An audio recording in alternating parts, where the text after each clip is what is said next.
Bom dia, na graça e na paz do Senhor Jesus, meus amados irmãos. Que a graça e a paz do Senhor seja conosco neste novo dia, nesta nova semana que está começando, nesta segunda-feira, primeira semana de setembro. Segunda-feira, 2 de setembro de 2024. Voltamos aqui para continuar a leitura da palavra de Deus.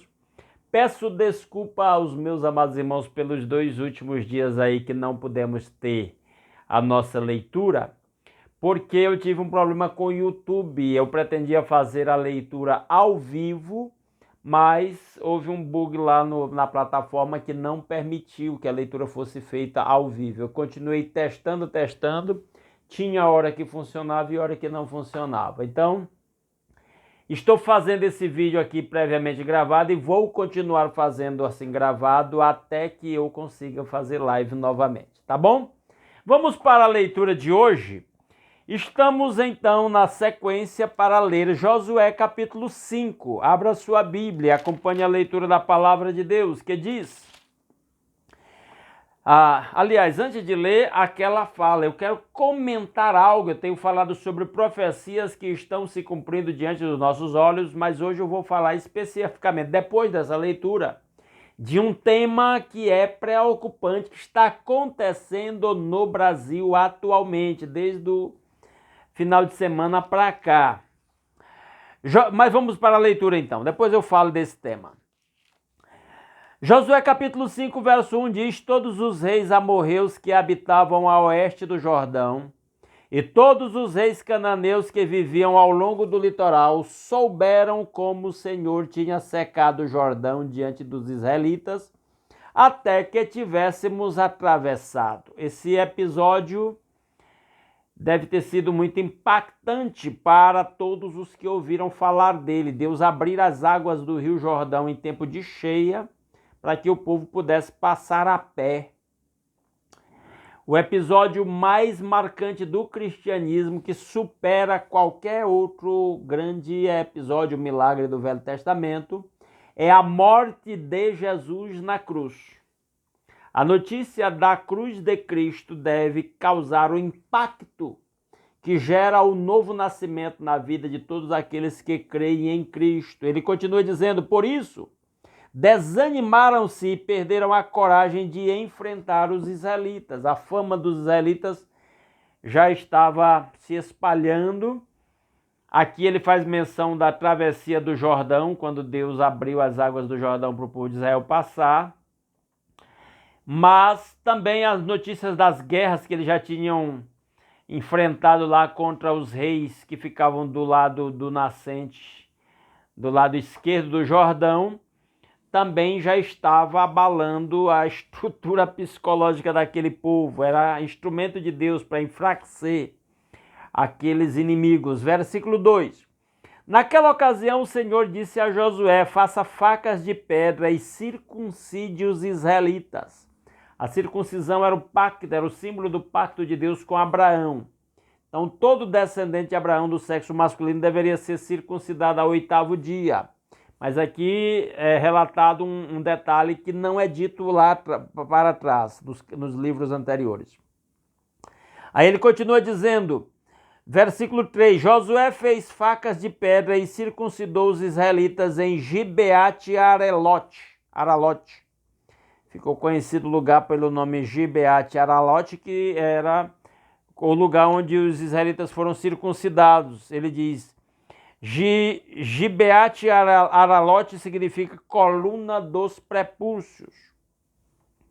Olha o verso 4 explicando o porquê dessa ação. Ele fez isso porque todos os homens aptos para a guerra morreram no deserto depois de terem saído do Egito. Todos os que saíram do Egito haviam sido circuncidados, mas todos os que nasceram no deserto, no caminho, depois da saída do Egito, não passaram pela circuncisão. Então, a peregrinação pelo deserto, de alguma forma, fez os israelitas negligenciarem esse mandamento de Deus, que era símbolo do pacto, de circuncidar os meninos nascidos, serem circuncidados ao 8º dia. E aí ele continua, versículo 6. Os israelitas andaram 40 anos pelo deserto, até que todos os guerreiros que tinham saído do Egito morressem, visto que não tinham obedecido ao Senhor. Essa desobediência foi quando Deus mandou eles espiarem a terra para invadir. Eles espiaram os 12 espias, mas 10 espias deram um relatório desanimando o povo, e o povo desanimou e desobedeceu a Deus, não conquistou a terra naquela ocasião, e aí gerou o castigo de Deus que os levou a peregrinar 40 anos pelo deserto.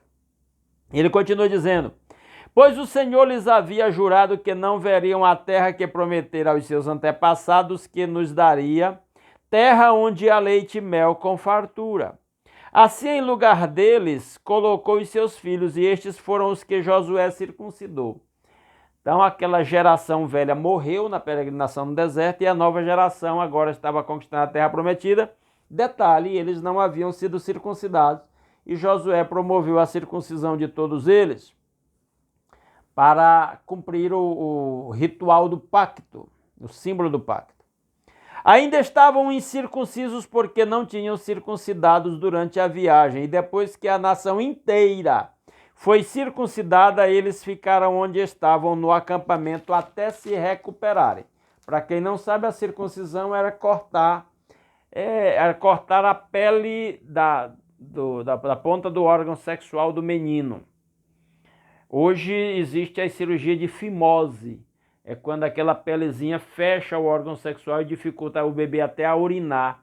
Então é preciso cortar ali para abrir, né? Isso é uma questão de higiene também. E para os judeus era um símbolo do pacto de Deus com Abraão, feito lá em Gênesis.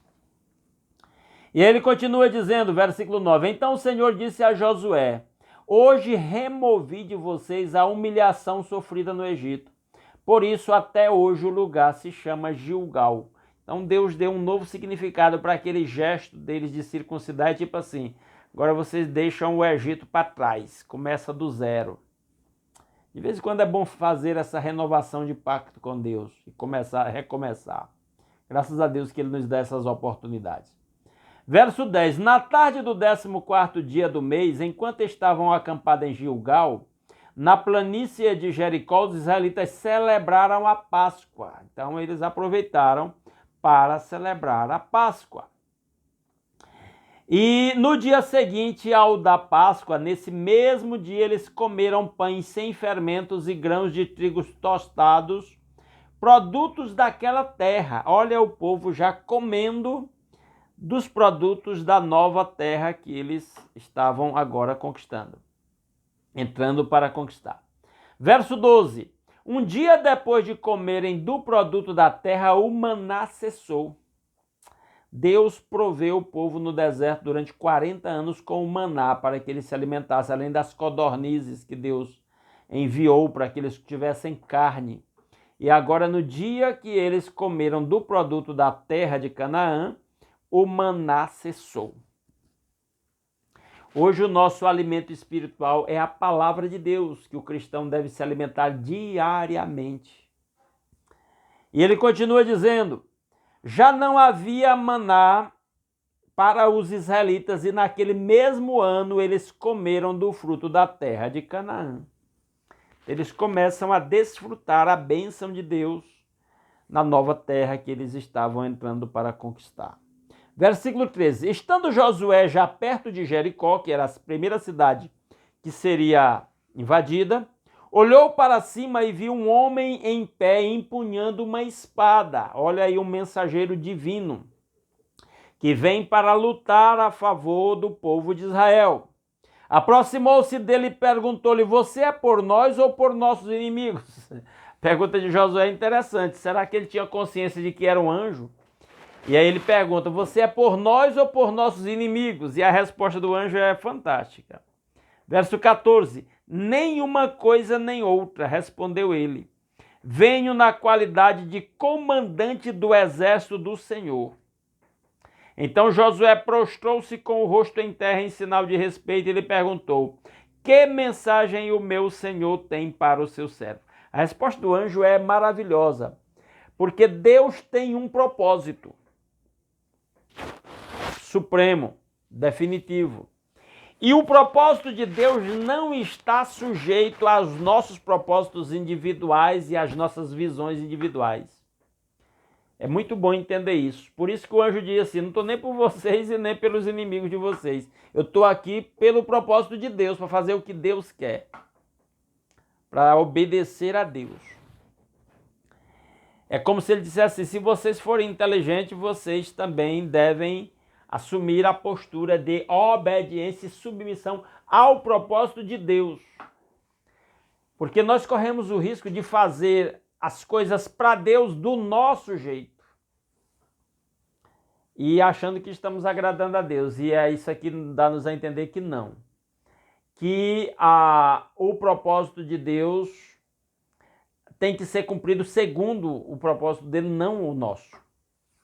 Então, se nós quisermos andar em plena harmonia com Deus, nós precisamos ajustar os nossos planos, nossos propósitos, nossos projetos pessoais aos propósitos de Deus. Isso é maravilhoso, é ensino bíblico. Aí ele diz assim, versículo, quando Josué pergunta, qual é a mensagem de Deus para nós então? Aí versículo 15, o comandante do exército do Senhor respondeu, tire as sandálias dos pés, pois o lugar em que você está é santo, e Josué as tirou. Da mesma forma como lá antes, há mais de 40 anos atrás, Deus tinha dito para Moisés, lá na sarça ardente no Monte Sinai, tira as sandálias dos pés, porque o lugar em que estás é terra santa. Por causa da presença de Deus, então o lugar era santo. Agora esse anjo de Deus está dizendo, tira as sandálias, Josué, porque o lugar é santo. Deus está dizendo, onde eu estou é santo.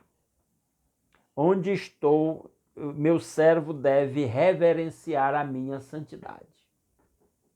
Então, se você é um servo de Deus e ele está em sua vida, reverencie a santidade de Deus. A santidade de Deus está presente onde Deus está presente. A maior característica de um cristão, uma das maiores características de um autêntico cristão é o desejo de santidade. Se você conhece uma pessoa que se diz cristão e ele não anseia profundamente por santidade, andar em santidade, ele ainda não entendeu quem é o Deus verdadeiro, quem é o nosso Senhor Jesus Cristo. O que é ser um autêntico cristão? O autor de Hebreus diz, segui a paz com todos e a santificação, porque sem santificação ninguém verá o Senhor. Onde Deus está é santo. Paulo diz que o nosso corpo é morada do Espírito Santo, que nós não somos de nós mesmos, nós não estamos aqui para fazer a nossa própria vontade, que ele mesmo aplique a sua palavra aos nossos corações. Antes de orar, eu quero fazer duas coisas. Primeiro, pedir a você que apoie o nosso canal. Como? De 4 formas. Deixa um like nesse vídeo se você gostou. Se não gostou, deixa um dislike, tá bom? Sem problema. Deixa um comentário no nosso vídeo, concordando ou discordando do que nós dissemos ou destacando algo que nós não destacamos. Deixa um comentário, isso ajuda o nosso vídeo aí na plataforma. Compartilhe esse vídeo aí se você gosta desse conteúdo. Compartilhe nos seus grupos de WhatsApp, nas outras suas redes sociais. Compartilhe o vídeo. E aí eu até brinquei esses dias que tem um palestrante que eu sigo aqui no YouTube que diz, se você gostou, compartilhe com os seus amigos. Se você não gostou, compartilhe com os seus inimigos. Pois é, faço das palavras dele as minhas palavras. Se você gostou, compartilhe com os seus amigos. Se não gostou, compartilhe com os inimigos. Isso também é amor ao inimigo. É compartilhar a palavra de Deus com ele. E por fim, se alguém é novato por aqui e não está inscrito no nosso canal, convido a se inscrever e continuar acompanhando a leitura diária da palavra de Deus. Tá certo? Antes de orar, eu quero comentar algo que está acontecendo no nosso país desde o final de semana para cá. Quando, por ordem do nosso Supremo Tribunal, uma rede social foi proibida no Brasil. E há uma ordem aí de que quem acessar aquela rede social corre o risco de pagar uma multa exorbitante. Meus amados irmãos, isso é lastimável, porque no meio de um povo livre, não existe povo livre sem liberdade de expressão. E no mundo onde a internet é peça fundamental, inclusive para negócios bancários, negócios comerciais, relações pessoais, isso significa silenciar as pessoas, tolher a liberdade de expressão da população. Isso não sou eu que estou dizendo, isso está sendo comentado nos meios de comunicação. Infelizmente, uma imprensa comprada, vendida por um governo aí de conduta duvidosa, o pessoal usa a expressão passa pano para esse governo e apoia essas atitudes ditatoriais. Hoje, lamentavelmente, meu Deus, há 10 anos atrás não dava para pensar que isso ia acontecer com o Brasil. O Brasil hoje está no nível da China, onde o X não é permitido, o Twitter não é permitido lá. Está no mesmo nível do Irã, está no mesmo nível da Coreia do Norte, das maiores ditaduras do mundo. Está pior do que a Venezuela, porque o governo da Venezuela proibiu o X por 10 dias. E o banimento do X aqui do Brasil foi por tempo indeterminado e com a possibilidade até de não ser restaurado. Eu penso que vai ser restaurado, mas com a possibilidade de não ser, isso é lastimável. E detalhe, por algumas atitudes questionáveis por parte de juristas que questionam a legalidade dessa atitude de alguém que tomou para si a prerrogativa de impor a sua vontade e perseguir pessoas. E aí, como é que eu aplico isso ao contexto da palavra? É aquilo que eu venho falando. Porque, entenda, isso não é uma questão local no Brasil. Isso é um movimento a nível mundial, que tenta criar um ambiente para um governo a nível mundial, uma ditadura a nível mundial, que se imponha sobre as soberanias dos países. Quando a Bíblia nos profetiza que haveria o governo do anticristo. Então nós vemos nisso passos para o governo do anticristo. E já foi denunciado pelo jornal norte-americano New York Times que os Estados Unidos interferiu na eleição no Brasil. Isso foi publicado aí, todo mundo conhece. Quem queira ter acesso, tem acesso. Isso é interferência de uma nação sobre a soberania da outra. E a imposição de um governo que não respeita as liberdades. Então, por que eu estou dizendo tudo isso? Para dizer, isso também é atitude concreta que mostra os propósitos malignos do governo do anticristo se preparando. O Brasil está funcionando como um laboratório para essa ditadura e controle da população. Você não pode dizer o que pensa. Não pode contrariar o governo. E no governo do anticristo vai ser assim. Aí o que se espera de cristãos? Que cristãos orem.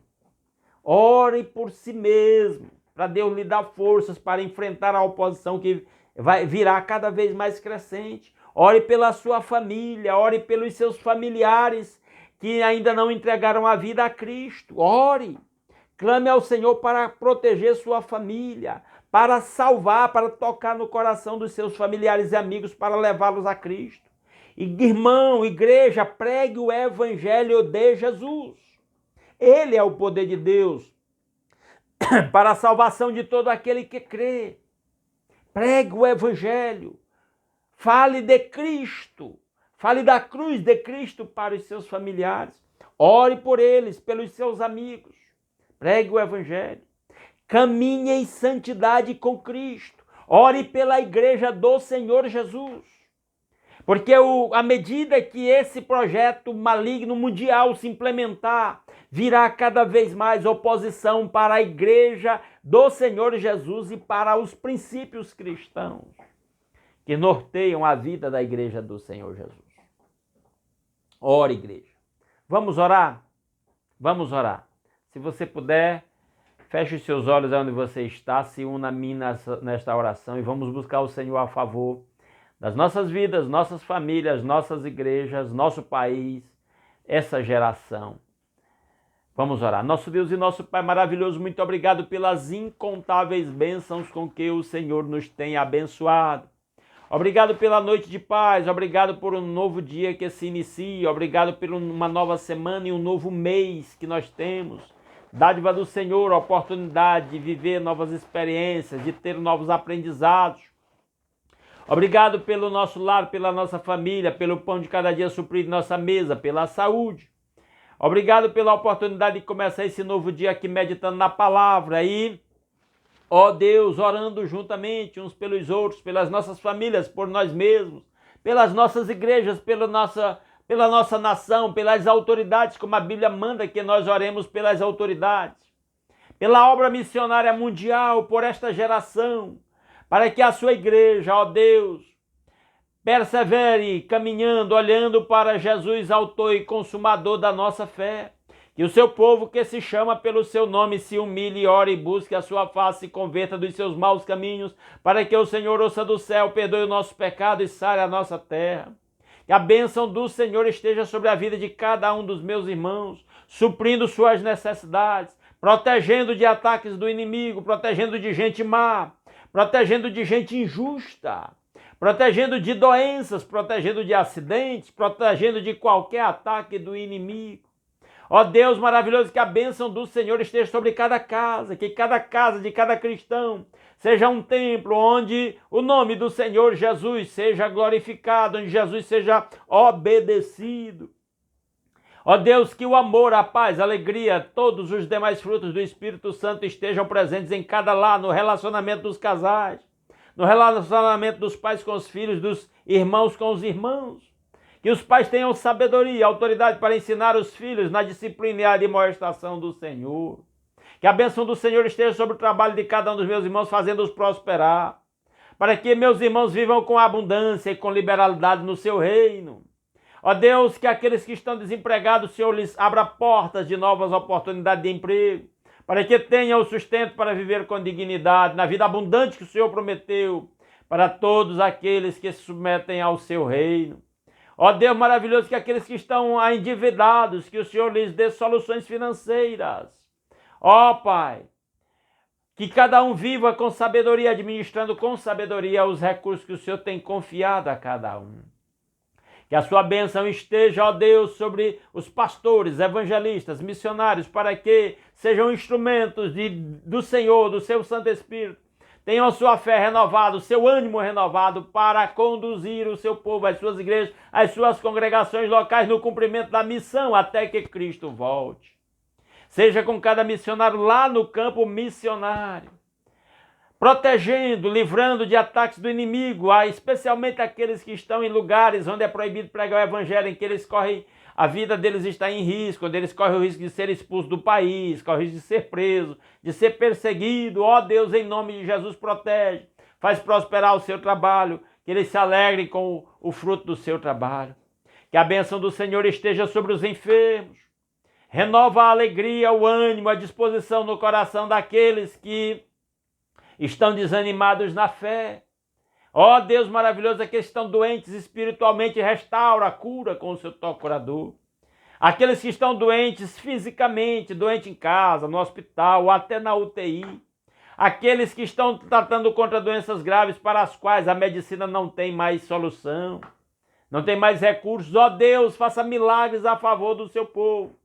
Toca com o seu toque curador. Se o Senhor quer usar os médicos, os medicamentos, a cirurgia, as intervenções, ó Deus, seja feita a sua vontade. Mas age a favor do seu povo em nome de Jesus. Tudo isso nós pedimos graças ao nosso Senhor Jesus Cristo, ao seu sacrifício em nosso lugar e ao perdão dos nossos pecados e à nossa reconciliação com o Pai.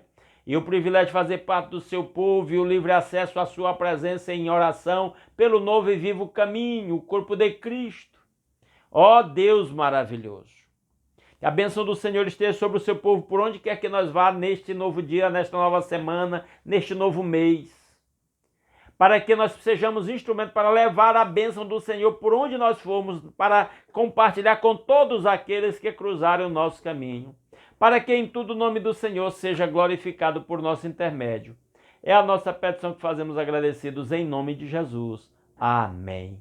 Aleluia. Meus amados irmãos, se esta mensagem foi abençoadora para você, não saia sem deixar um like no nosso vídeo aí, beleza? E eu agradeço assim de todo o coração pela sua companhia. Se Deus quiser, amanhã às 5h30 da manhã estaremos aqui mais uma vez para continuar a leitura de mais um capítulo da Palavra de Deus. Aguardo todos aqui. Um grande abraço a todos.